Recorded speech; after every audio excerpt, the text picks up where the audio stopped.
Theodore Ted Robert Bundy, November 24, 1946 to January 24, 1989, was an American serial killer and rapist, possibly the most notorious and barbaric criminal of the late 20th century. Ted Bundy sexually assaulted, killed, and raped the corpses of several young women in Washington, Oregon, Colorado, Florida, and Utah between 1974 and 1978. Although he ultimately confessed to 30 murders, his acquaintances claimed that he was probably responsible for hundreds of killings. Bundy was subjected to an electric chair execution in Florida in 1989.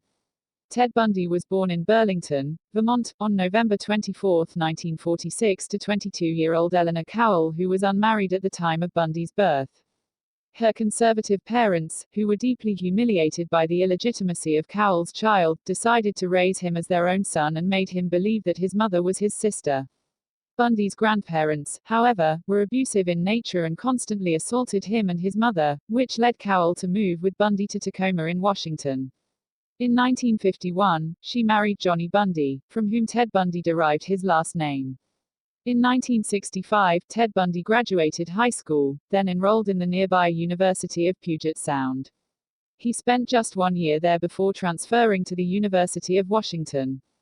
The strange disappearances of young women started in early 1974. Although not a murder, his first known assault was on 18-year-old Karen Sparks, a student of the University of Washington. He broke into her apartment and knocked her unconscious with a metal rod from her bed frame before sexually assaulting her with it. The brutal assault led her into a 10-day coma and permanent physical disabilities.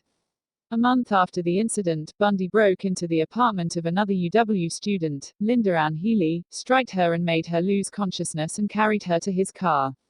Even though she was never seen again, part of her skull was discovered years later at one of the locations where Bundy dumped the bodies.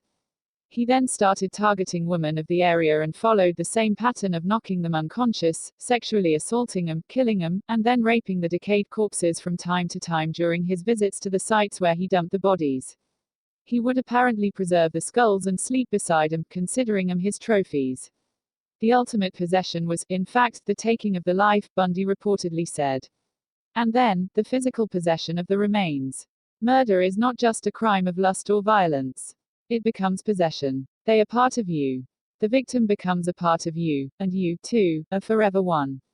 And the grounds where you kill them or leave them become sacred to you, and you will always be drawn back to them, he added.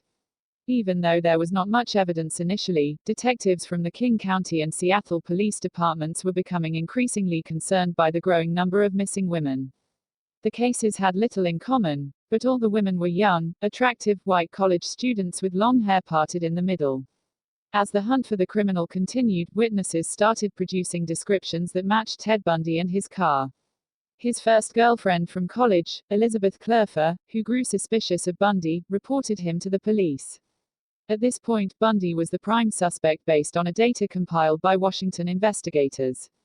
Before being finally caught by the police in August 1975, Bundy committed another series of murders across Colorado. However, he managed to escape from the prison twice, raping and killing several women in the meantime before he was recaptured. Ted Bundy was finally executed by electric chair on January 24, 1989. His death was celebrated by hundreds of people who had gathered outside the courthouse.